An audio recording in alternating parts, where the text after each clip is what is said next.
these cretins who are pushing these ideas under this ever-expanding sort of alphabet soup, I don't think they can actually comprehend the damage that they're doing ultimately to the cause of rights and acceptance, because there's clearly an inability to understand that if every single group is represented under an increasingly eyesore of a flag, right, then it makes that flag, it makes that movement totally redundant. If you don't highlight the irreversible nature of some of these pathways, then you are doing a disservice to a society and to the child themselves. So I would argue that this policy, this proposal, is actually cruel, it's unnecessary, it's creating a solution to a problem that doesn't exist. The biggest problem is the attack on children, I think. That's the biggest problem. This is how I see it, really. And this strange explosion of kids identifying with all these things. I mean, what was it not too long ago? I think it was this year. It might have been this year, or was it last year, that videos are being posted online where children as young as like 6 to 8 were debating their own teachers about gender identity. Because a fellow student was trying to identify as some kind of animal, like a cat or something. The dark forces behind each of these movements that you highlight so often, I see on your Instagram all the time, especially net zero and things like that. We fail to actually identify the groups behind these movements. Yeah. It's all about control. It's about power. It's about control. It's about subservience. And I've never wanted to be subservient to anybody, to be perfectly frank. So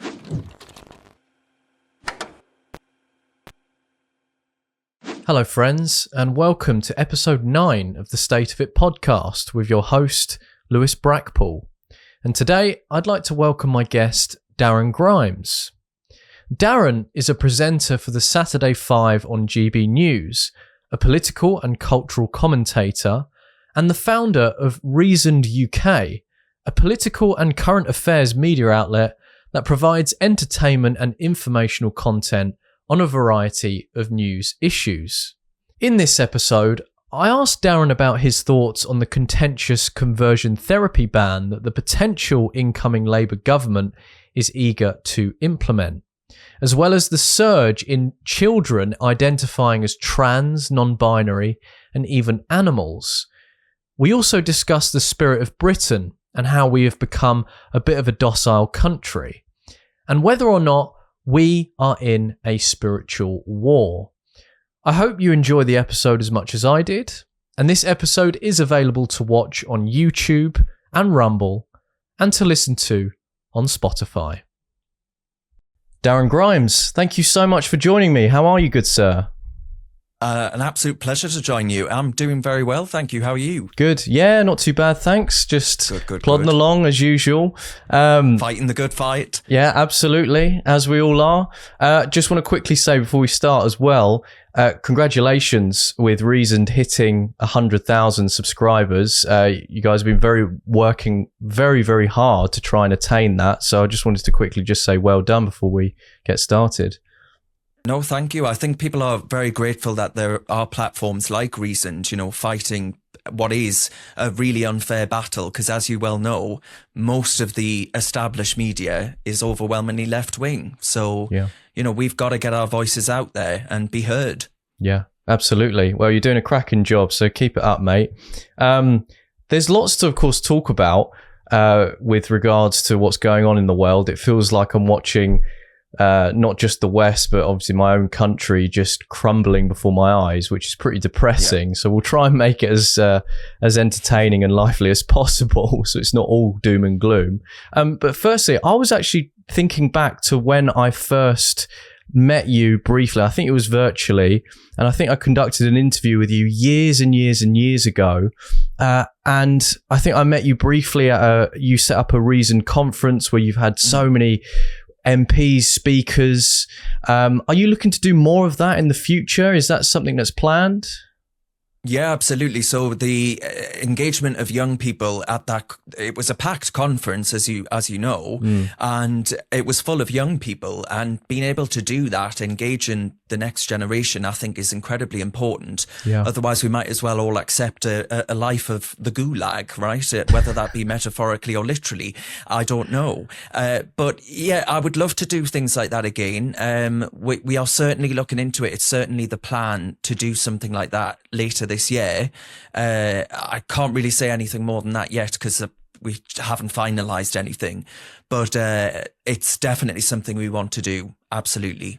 Are you? I thought that was the best thing Recent has ever done, to be honest. I really enjoyed that. I was really impressed, genuinely, mate. When I went there, I was very impressed, obviously getting lots of different speakers and, of course, young people challenging MPs. I know it's quite easy to be entrenched in your, quote, own side where, I don't know, it's quite difficult to find a proper conservative these days within Parliament, in my personal opinion. But to have young people engage with speakers, to ask questions and even just hit back at some claims that MPs have made and just try to keep people in check, right? Because I guess that's what MPs are for, right? You're absolutely right. And I think there were one or two bruised egos after that event. I know that there were some MPs who went on public record to say that they were certainly left feeling quite salty by the response they received from certain young people. And I just say to that, grow a bloody backbone, right? You're in elected office. Do you not expect a little bit of criticism, a little bit of, I would argue it was constructive criticism. They weren't being malicious or anything like that. But I know for a fact there were certain MPs who, let's just say, may not be accepting another invite from Recent. Oh, wow. Okay, we'll leave that there then. Their loss. Their loss. Yeah, their loss indeed. The main crux of this podcast I wanted to talk about specifically, and it's a touchy subject for some, but a very important subject that we must, of course, tackle. And I know you're not shy, of course, of talking about controversial subjects as well. And that's to do with the conversion therapy ban that Labour has expressed a lot of support. Even some Tories as well have expressed support for banning conversion therapy. I wanted to get your overall view on conversion therapy within the UK and just get an idea on where you stand with this. Yeah, so I think it's important probably to preface what I'm about to say with my own political journey, right? I became politically active during the debate around same-sex marriage, right? I thought I was a Lib Dem at that point, believe it or not. I thought that I believed in ideas of freedom that party championed, but, it's moved a long way from its classically liberal roots, I would argue. And so just to make it absolutely clear, right, I am not the anti-gay bigot that much of the hysterical left likes to paint people like me as being. How could I be, right? But this is the kind of nonsense that gets thrown out at people whenever they voice concerns around something as emotionally charged as conversion therapy, right? Because you think of like electric shock therapy, you think of all of these things from the past, which obviously don't work, would never proven to work, and potentially not even remotely desirable in the first place. Now, I've never believed that the church ought to be involved in these kinds of things, and that probably guides my view on the idea that you ban prayer around these issues and things like that, because that's what it would end up doing, right? It's all encompassing. Yes. It actually would criminalize you being sat with your spiritual director, with whoever that may be, and they would therefore find themselves falling foul of any law, because it would be quote unquote conversion therapy. So I believe in rights in law, absolutely, and the ability for gay men and women to be just as boring, just as ordinary as straight men and women. But I don't think that these cretins who are pushing these ideas under this ever expanding sort of alphabet soup, I don't think they can actually comprehend the damage that they're doing ultimately to the cause of rights and acceptance, because there's clearly an inability to understand that if every single group is represented under an increasingly eyesore of a flag, right, then it makes that movement totally redundant. And Douglas Murray puts it really well, I think. He describes it as a bit like St. George in retirement, right? He's slain the dragon and now he's finding sheep that he can slay on some field that's been forgotten. And he's going across the land, killing all these sheep, longing for a battle quite like the one he used to face. And that's a bit like how I would describe the gay rights movement as it stands.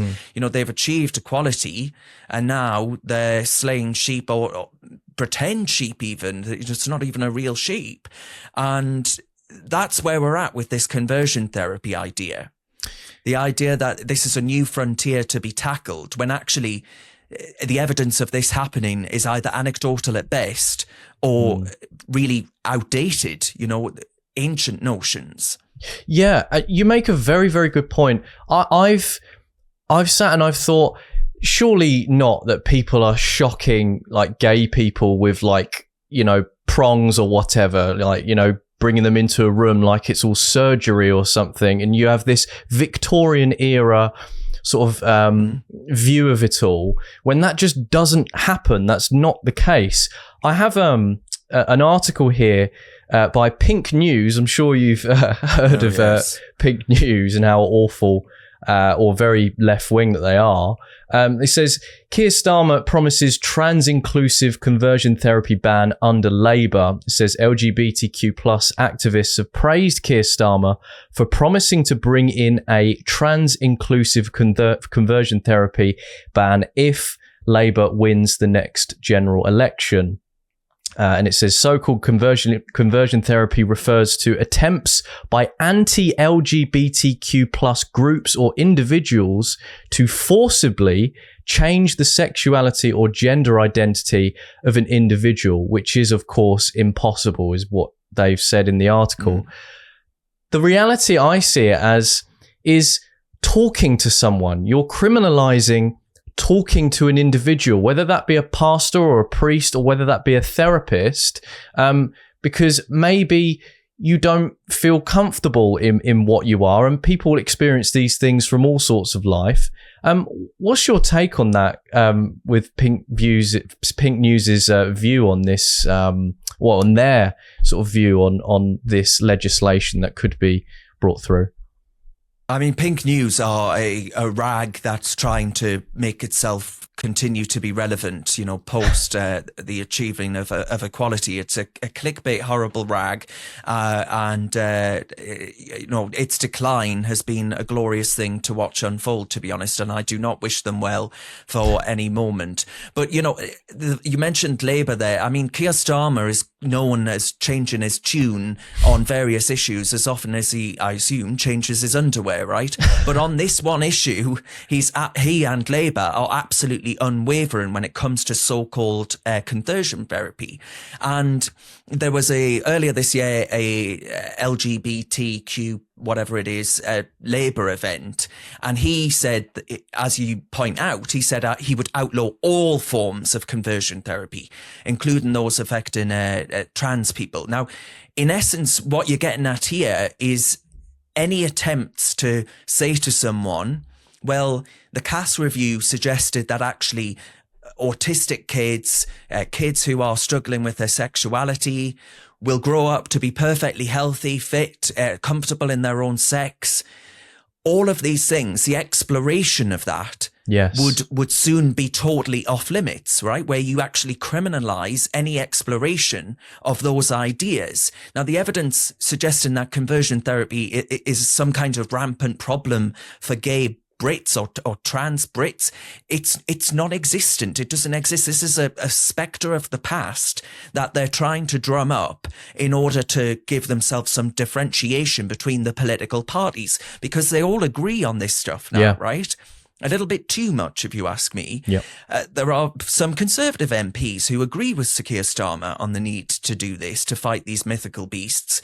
And Starmer seems to, and these others are chasing shadows rather than actually addressing the tangible issue at hand. Now, the implication is so profound that it ought to be alarming to everybody, because the push to actually classify non-automatic affirmation of young kids as transgender, that would obviously negate and remove the ability to actually address the underlying issue that a gender confused kid who's been scrolling through their TikTok account gets an algorithm that's more haywired than Britney Spears, now that she's been unleashed into the world from her conservatorship. By the way, what a bad idea that was, clearly. But these kids are going off the rails. They're thinking I'm pan-gender, I'm whatever else it might be these days. Yeah. And to be able to explore these issues and speak to these children and say, hang on a minute, right? 2 minutes ago you thought you were a wizard. Now you're saying you're this new fancy gender that's being concocted within the crazy loony bin of TikTok. Let's discuss this. Let's actually set out what puberty entails, and the fact that you may well change your mind, and that these generally irreversible treatments and hormones and all the rest of it would be totally unnecessary and actually quite dangerous. To be criminalized for that, and just, do you know what, Lewis? I actually think to like not care about that as well, to not care about the impact that you're having on kids, and to care more about virtue signaling than actually being seen to do good rather than to actually be good. That's what I find so deeply irresponsible and unforgivable. So yeah, I don't support it at all. I think it's ill-defined. I think it's unworkable.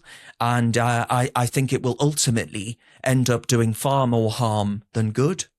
Yeah, I completely agree with you. And I think the crux of it is the dishonesty really coming from these activist class, or this activist class within LGBTQ plus alphabet, whatever that even means, right? Because the dishonesty is that they're claiming it's forced, that conversion therapy is forced, that, almost like you're being pinned down or whisked away somewhere to, forcefully convert to something else. When in fact, it is just a conversation and it's choice. It's like it reminds me of the hysteria on the proposal for something like remigration, the idea of just rounding people up and then deporting them. Remigration on legal immigration, when in fact it is choice. It is a complete choice for someone to turn up to speak to someone. I have spoken to pastors and priests that have said that we're going to see if this does go through, and I think it might. I actually have a strong inkling that it will go through, despite some great pushback from the Christian Institute and organizations like that, yourself and various others, that there's going to be a lot of people, especially within Christianity, priests, pastors, like I've said, that will be willing to go to prison because it's essentially preaching the gospel. If you even read from Genesis to Leviticus, all of these things, Timothy, the Apostle Paul, what he writes, there are things in there that, of course, the activist class within LGBTQ plus obviously have a massive problem with, but it's framed wrong. They see it as a completely different framing. Do you see the same thing with people, from therapists to priests, that are just going to be either A, unapologetic, or B, do you think that they're more likely just to be scared about the outcome? Well, also scared to actually speak up about the outcome for fear of being accused of some Islamophobia, right? Whether that be transphobia, homophobia, whatever it might be. These Islamophobias they have a chilling effect on speech and debate. and they harm kids. That's ultimately what we're doing here. We're harming children in the name of activism and virtue signaling. Now, professional bodies are even starting to come forward, especially in the therapeutical world. You've already mentioned the Christian institutions actually saying, hang on, this actually goes against everything that we believe in. And you're asking me basically to forego Christian teaching in order to automatically affirm someone as what they say they are. Now, with these professional bodies coming forward, I think that's actually quite important, because we saw with the Tavistock Clinic, the NHS Tavistock Clinic, which was the UK's only gender dysphoria clinic for children, and that was shut down. Now, why was that shut down? Well, there were examples where kids were having as few as 2 sessions with a therapist, who was then saying, all right, you're good to go. We'll put you on these hormone treatments. We'll put you on puberty blockers. We'll start you on medical pathways. And there'll be no therapeutic intervention. There'll be no exploration of ideas surrounding your ambiguity, perhaps, and the potential harms that we're doing by putting you on this pathway. It actually means that therapists were able to sidestep all of these conversations, and out of fear of being accused of practicing conversion therapy without it even being the law, right? That was enough to put the fear of God into people without actually having any legal framework whatsoever. So there's a blurring of the lines between harmful practices and then legitimate therapeutic support, essentially, where the policy totally falls flat. I mean, you've got gay kids who will grow up to be perfectly healthy, being told that this is a solution to them hating their own body. You know, puberty, it makes you go through things. It makes you not like the changes that are happening to yourself. You don't understand them. You come into terms with them. There's a sense of loss even with some children, especially autistic children, dare I say. And to actually argue that these kids may regret these irreversible changes deeply later on, like Kira Bell, the landmark case in the High Court of this country, where she took the Tavistock Clinic to court and won. To say to someone like Kira, hang on, Kira, I think we need to think about this until you're, 1, age appropriate, but 2, explore the other things that have been going on in your life. I think any responsible society, any society that's adult and it doesn't pander to the views of Twitter instead of actually looking at the views of professionals, would see that vulnerable children aren't fully aware of the consequences before making what are life-altering decisions. It's not what a trans person perhaps wants to hear, but if you don't highlight the irreversible nature of some of these pathways, then you are doing a disservice to a society and to the child themselves. So I would argue that this policy, this proposal, is actually cruel. It's unnecessary. It's creating a solution to a problem that doesn't exist. And the danger, I think, is really, really incredibly profound. Just look at the significant rise of these kids, particularly, it has to be said, teenage girls that are identifying as trans. And they turn to their parents, they turn to their teachers, part of informal conversations, to say that these informal conversations can't even happen. If you try and reassure a child to wait and I promise you life will look different in a few years' time, then we risk pushing them into decisions. We as adults risk pushing them into decisions to transing away the gay, to transing away the autism, to transing away the puberty. What does that do for a child? What child wouldn't turn around and think, what have I done to my breasts? What have I done to my voice? What have I done to my development? And we say, this is progress. This is the kind of society we want to create. Hold on. Let's think about this, because it's certainly not a society, not a path I want to go down. I want to see. I think this is radical in the extreme. This is medical negligence. And it's basically creating the Tavistock on steroids. Yeah. What do you think? Who do you think is to blame for the explosion of children identifying as either non-binary, transgender, or things like that?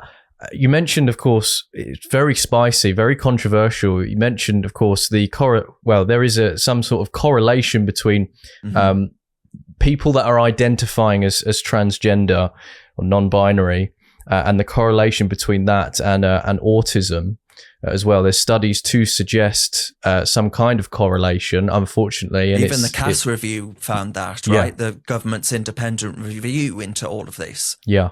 Yeah, and it's extremely controversial. But what do you think? What do you think is the cause of this? Who not necessarily point the finger at, but have an idea of who to hold to account? Because there's a part of me that says, is it social media with TikTok and the activists, utilizing platforms like that can reach children very, very easily? Is it to do with that? Is it to do with just the activist class in general? Is it pressure groups like Stonewall and all of these others? What do you think? Yeah, so imagine, let's set out the journey of a hypothetical day in a life of a child, right? You turn on the television on a morning as you're eating your breakfast cereal before you go to school. Perhaps your parent has Good Morning Britain on in the background. There'll be some debate on how there are 100 genders. You turn on your phone in the car on the way to school. You're scrolling through your TikTok feed. You've got a load of adult men telling you that the answer to the solution to all your problems is to trans away the issue, to do all of this. It's so easy. You go to school, there's Stonewall, there's mermaids. When mermaids, I think, is evil. I would go as far as to use that word. I think it's genuinely a charity, so-called charity, that ought to lose its charitable status if there is any justice in the world post the Cass report and the findings within that. You go to school, you have PSHE lessons, and you're sat there and you're going through some document that's been procured by Stonewall or some other activist charity, and you go home on an evening, you turn on Netflix, you turn on Hollyoaks on Channel 4. There's a trans storyline. A child finds happiness in transing themselves and transing away their problems. You are force-fed a diet of this stuff on every single twist and turn that you possibly make. It is everywhere.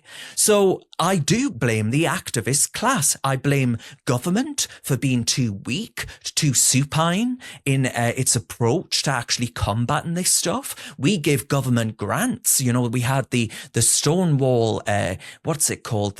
It's a diversity leadership board where all these companies, these FTSE 100 companies say, oh, well, we must get ourselves on that because that's part of our, part of our DEI initiatives and all of these other things, where actually it makes them look good as far as ESG is concerned, environmental, social, governmental. I think that is evil as well. Yep. I think any company worth its salt ought to throw that away as soon as possible. But all of these things are mandated, right? You get government grants if you're a good little trans community, if you're a good little LGBT, whatever else it might be. Yeah. If Stonewall like you, maybe the government like you a bit more.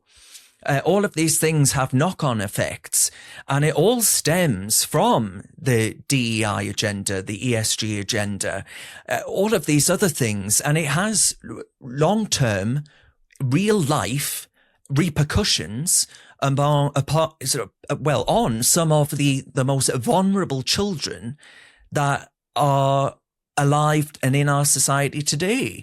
So I blame them, really, to to put it in a nutshell. And I blame the politicians for being far too weak and eager to please online on to get a few plaudits on Twitter than to actually do well and do good for children. And that's who I care about the most in all of this, children, because I recognize what it was like to be a kid that was confused, right, going through life and not liking yourself and feeling quite down about yourself and looking for anything that might provide some short-term solution. Mm-hmm. But this isn't a short-term solution, right? This is a long-term repercussion. And that's why I care about it so deeply. Yeah, absolutely. It's interesting, isn't it, that we live in a society where a child can get in contact with either a healthcare, quote, professional to ascribe them puberty blockers or some kind of hormonal therapy. And there would be no real repercussions from that, really. But then having a conversation with a priest or a therapist, if someone feels uncomfortable and they want to have a talk with someone, that could be very soon a criminal offence. I mean, I don't know. I think I'm starting to think it's in the realms. Maybe this is my bias, Darren, but I'm starting to think that this is just in the realms of just anti-Christian sentiment. And I know that sounds quite easy. There is an element of that. No. I think that's because you never hear. Do you ever hear about an imam being chastised in this way? No. You never do, of course. So of course there's an anti-Christian element. I completely agree. I don't think you're being conspiratorial or anything of that nature whatsoever. Yeah, because it all reverts back to what is being taught from the gospel, our culture, our heritage.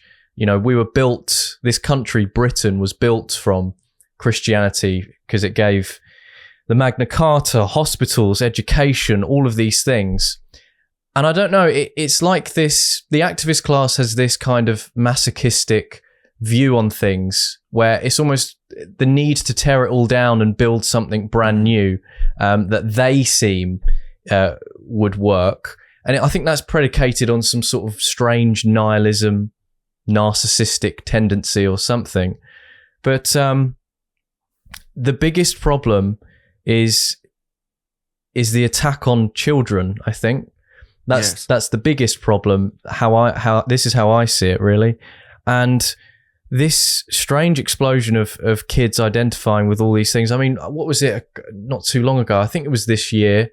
It might have been this year, or was it last year, that videos are being posted online where children as young as like 6 to 8 were debating their own teachers about gender identity because a fellow student was trying to identify as some kind of animal, like a cat or something.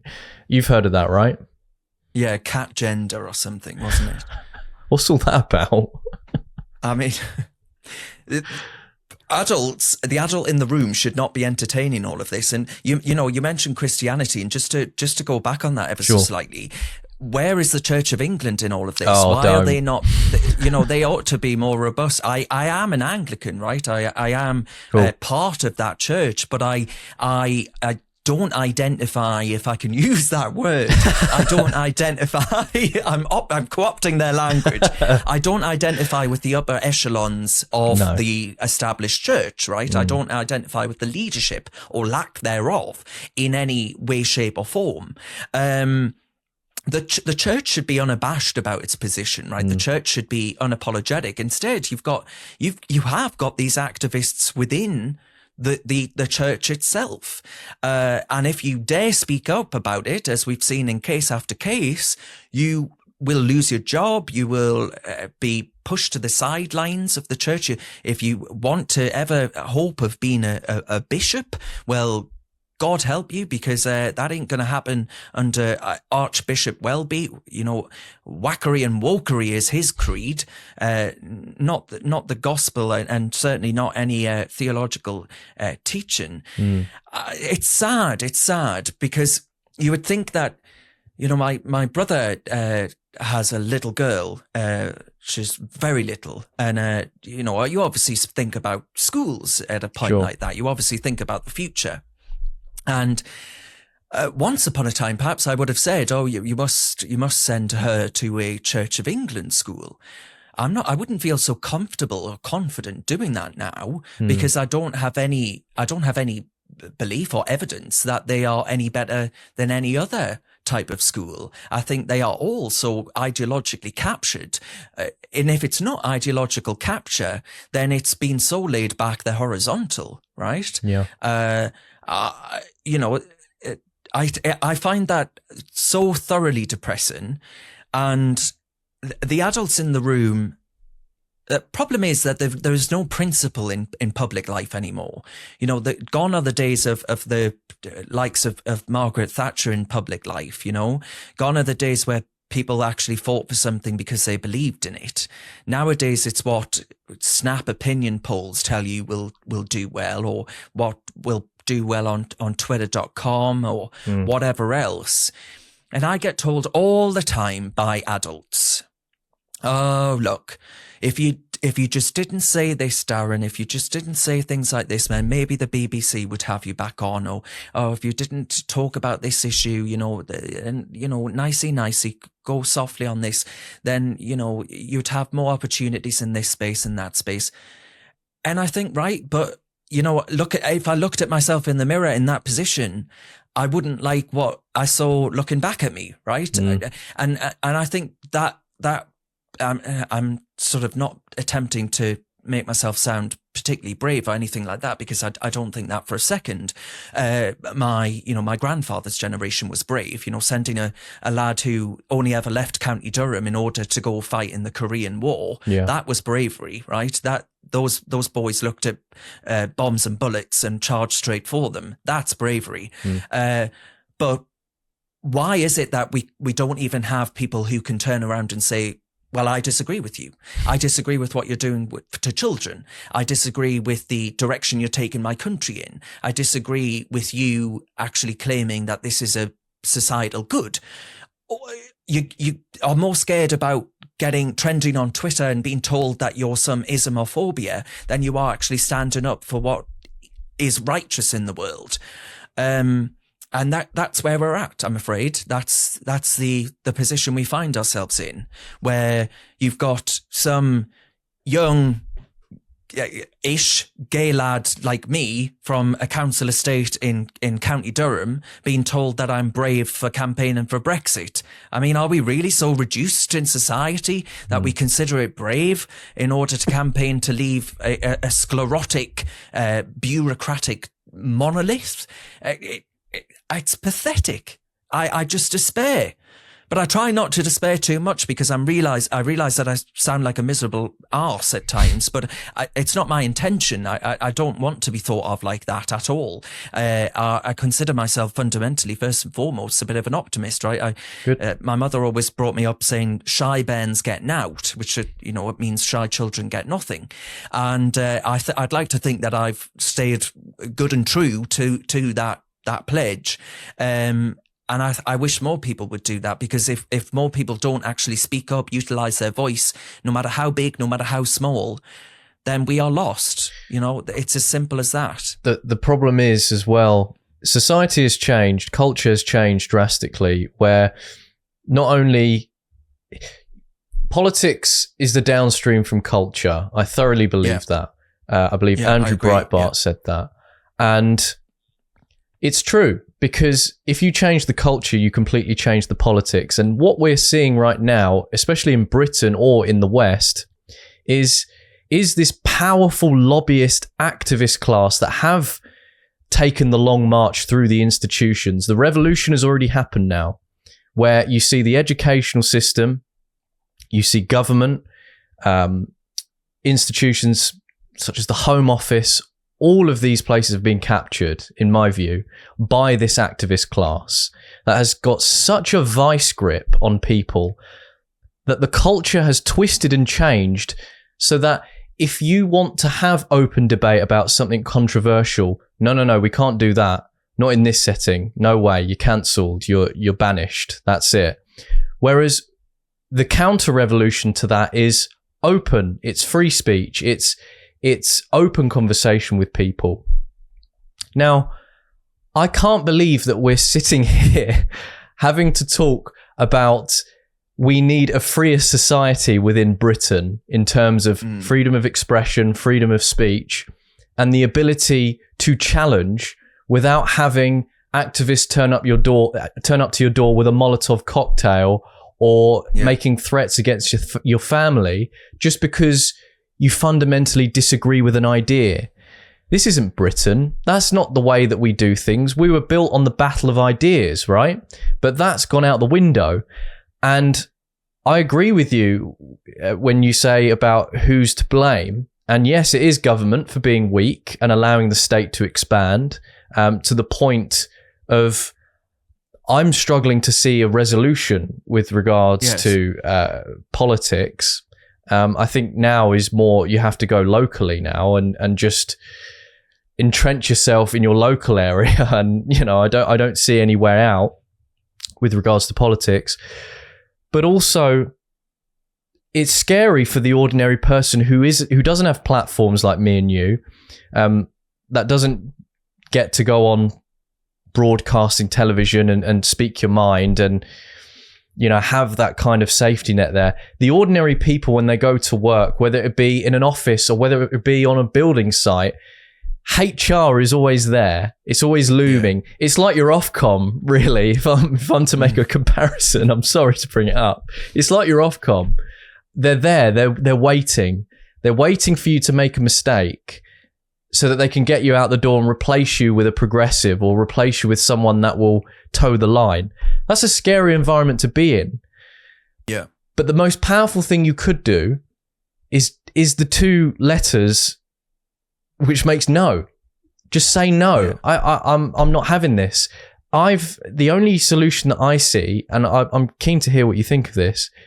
The only solution I see is community-based solutions, and that's getting together with like-minded people, creating groups of a particular subject. No matter if you have a platform or you don't, at least you have that community together. People are worried about things such as Islamification or mass migration of Europe and Britain or the West in general. The antidote is there. It's getting back into the community. Richard Dawkins said recently on LBC, well, we're a culturally Christian nation. He's been saying this since 2007, yet bashing Christianity. It doesn't make sense. Mm-hmm. But the antidote is there. Get back into the community, create your community, and just stick by it. I just wanted to get your thoughts on that and what you think. I mean, that's a really interesting. When you said there that everything is downstream of the culture, I even think that stems to things like economics, right? Yep. Because if you have a society of people that all view themselves as victims, and they perpetuate these victim narratives. If you're black, you can't get a certain job because you're black. I mean, the BBC just said today that there are not enough black and minority ethnic train drivers. Well, there are too many white train drivers. Yeah. Well, you think, well, it's a majority white country. This is hardly the biggest revelation of the year. So if you perpetuate these victim narratives, then you will think, oh, well, I can't try in life. I might as well stay on benefits. Or I can't succeed in life. I won't try at school. I won't try and better myself. I won't try and better my life. And that's all, as you rightly identify, downstream. Community groups, yes. I think initiatives like the Free Speech Union have been great. Years ago there was a case where a lad who had some form of special needs. I can't remember what exactly. And he was sacked from Asda because he shared a Billy Connolly video. And I remember that being the first case where I thought, this is the kind of HR nightmare that you're describing, where actually HR in and of itself becomes this totalitarian beast within institutions, which polices speech, polices ideas, polices even, thought crimes and all these other things, thinking Billy Connolly's funny. So you share a video. Well, that makes you racist or makes you whatever else. The inference being that. And people getting together, and social media has been a blessing and a curse, because it actually does allow people to highlight issues. There can be an incident that happens outside of a school gate that we all find out about because of Twitter. There can be an incident that happens within a Facebook group that's identified and brought to wider attention thanks to the fact that we have social media.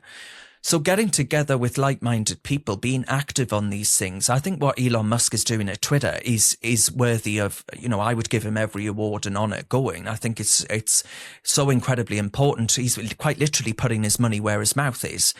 And we need people to be able to say the things that some people view as completely unsayable, because you slowly but surely move that Overton window of acceptable parameters of speech and debate, which is increasingly narrow, to get wider and wider. You allow in more discourse, and that allows a society to advance and reach conclusions and ideas about things, which we used to, as you again rightly say, we used to do.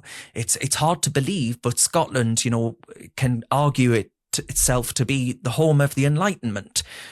These days, it's a very dark place indeed for speech and debate. The Hate Crime Act is one of the, essentially it arms the permanently offended to file vexatious complaints in order to actually silence someone's right to speech and debate.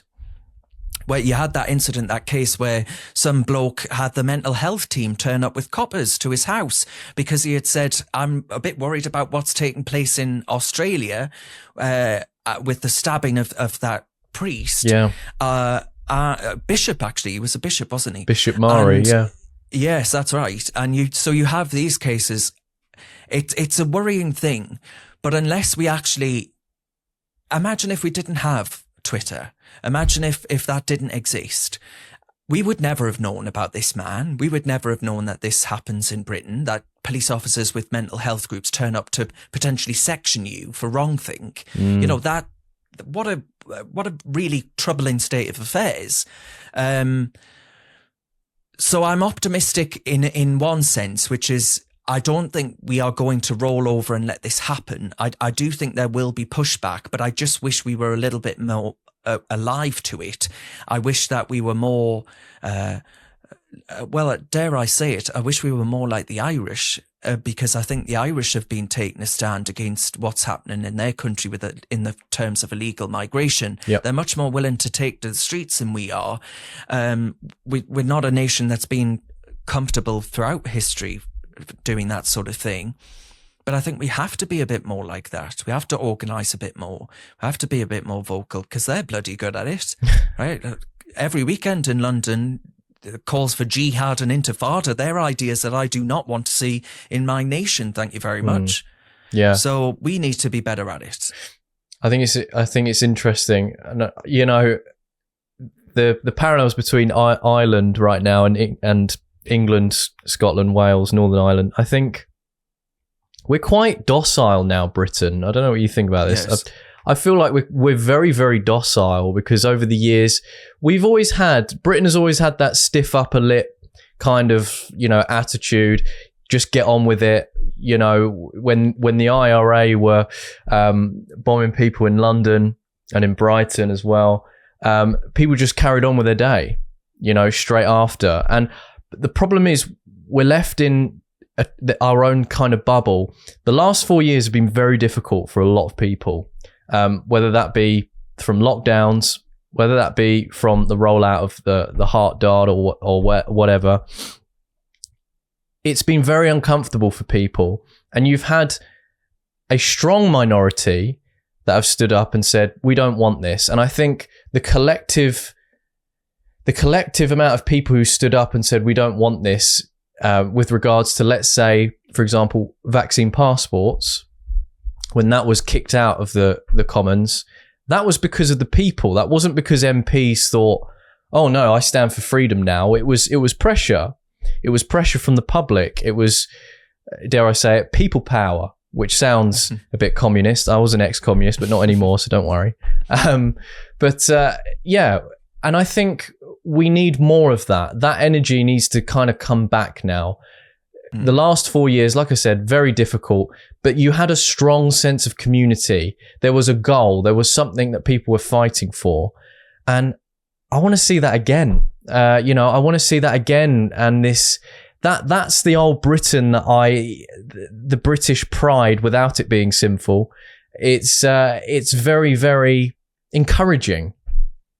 Yeah, it's a belief in something bigger than yourself, right? Yes. There's a God-shaped hole in society, right, where people used to believe in things, and even belief in the nation state, belief in what this country represents, what the flag represents, what centuries of men have sacrificed themselves in order to obtain, to propagate, whether that be around the world, or all of these precious trinkets and gifts that have been bestowed upon us. It's a very rich inheritance that we have, but I think we've forgotten that. Yeah. And we forget that at our peril. It does come down to belief. People don't believe in anything other than the sense of self, and it becomes a very selfish, narcissistic way of living. Lee Anderson, I saw, got a load of abuse on Twitter. I was scrolling through, as you know, I do far too often. And he posted women out in, it must have been, the 50s, maybe even the 40s, out scrubbing the street and making their surroundings look nice. Now, who does that in societies these days, right? It's all state-owned housing, it's council housing, and you don't feel any ownership, you don't feel any pride over it because it's not yours, it doesn't belong to you. We are increasingly infantilizing people. We all went along with, perhaps lockdown did that more than anything else, actually, to say the state can look after you from cradle to grave. That was the idea of the NHS. Don't worry about a thing, we'll take care of you. Children these days, they have dental checkups performed by the school. They have an optician's checkup performed by the school. The child may arrive at school unable to read anything, to write in any way. In certain cases, children have been turning up to school without being potty trained, essentially. They turn up still wearing nappies. Mm-hmm. That's an extraordinary state of affairs. We've said that personal responsibility, it just doesn't need to exist anymore, because don't worry, Big Brother will take care of you. And that's really damaging and degrading to a person's self of self. If the only thing to believe in that's bigger than you is the state. So that's where I think we've gone wrong. It's a far cry away from the kinds of things that I mentioned Korea earlier. If you look at South Korea now, I think my grandfather would beam with pride at the idea that it's this vast market-friendly bastion of values that we once stood for. It's quite a conservative country, really, in certain respects. It's a thriving economy. It is performing really well. You compare it with its neighbours in the north, which do have a subservience to the state. Where's the freedom there? Right? It's just so obvious. It's so apparent. We've at our folly, I think we underestimate the dark forces behind each of these movements that you highlight so often. I see on your Instagram all the time, especially net zero and things like that. We fail to actually identify the groups behind these movements. Yeah. It's all about control. It's about power. It's about control. It's about subservience. And I've never wanted to be subservient to anybody, to be perfectly frank. So, I find that it naturally goes against my sort of, well, it ought to go against the spirit of that British bulldog almost, you know. We need to find that again. I don't know how we do that. I have no idea how we do that.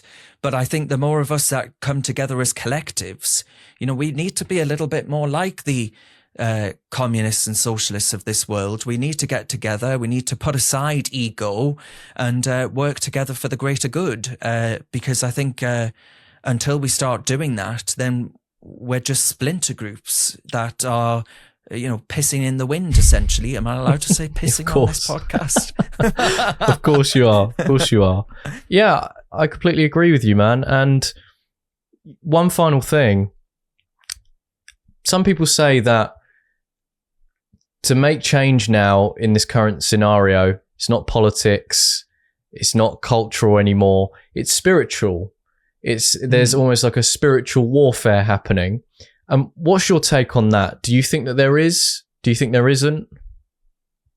I think there is. Yeah, I think there is. I think humans have always needed, as I said just earlier, they've always needed something that transcends their daily lives, that transcends the norm, something to believe in, something to get out of bed for, something to strive towards that isn't just materialistic, capitalist endeavor or whatever else it might be. It's nothing material, but it's an inner comfort, an inner belief. I sit here on this desk and pontificate, but I always have something sat by the desk, and my grandmother, my great grandmother's rosary beads as well. Now that it probably seems very countercultural to some people, but even the fact that that's a hand-me-down, that it's not worth anything, right? Those rosary beads aren't worth anything, but it's the fact that she used to sit throughout, enduring what would have been some of the worst vestiges of destitution, certainly relative to what we have now. I come from a long line of mine workers, for example, right? It must be some of that white privilege stuff I hear so often about. My ancestors came over from Ireland, funnily enough. It explains my gob. And all of these things, I look at that and I feel comfort and solace in a deeper connection, in a spiritual connection, not just to a higher power, but to a family, right? To a line of people that have sought comfort in the same way that I am today. That rich tapestry that we call life. It's so important to remember who you are, what you're about. And I think we forget that far too often. We don't teach our history. We teach it, if we do teach it at all, we teach it as a negative thing, something to feel guilty about, something to be deeply ashamed of. And if you do that, you poison the very well that people are drinking out of. Mm-hmm. So, yes, I believe in spirituality. Do I think that spirituality has to necessarily come from a belief in God, especially given as I've just described earlier, the dire straits that the Church of England finds itself in? No, not necessarily. But I do think you've got to believe in things. I do think we've got to give people something to believe in. And until we figure out that national story, until we figure out that identity once again, then people will be lost. People will be lost, and they will seek things like the transing away their lives because they think that that's the solution to their problems. And then they find out that it's not, and they kill themselves, and they do all of these really horrible things to themselves. They end up on drugs. They end up in whatever else it might be, a cycle of welfare dependency, alcohol dependency. Believe me, I've lived that life. I know that. And I don't want to see that to society. So yeah, I believe in spirituality. You better believe I do. that's why I'm so passionate about actually telling a different story. We need a new narrative, and we need to reject the ESG, DEI communists for what they are, which is evil in my world, and they're doing nothing to the betterment of society. England is a very fascinating place with so much history. I'm Anglo-Saxon in heritage and line, so that's, you know, my ancestors, one of the salts. But throughout history, you do see these revivals, and you can't quite explain them. For example, in the 15th, around 15th, 16th century in England, the country was in such a rut. It was consumed by alcoholism. Everyone was drunk, and there was a real bad. But people were dying on the streets. People were like leaving babies outside. It was really bad. It looked horrific. Yet there was a huge falling away from the church and falling away from belief in Jesus Christ.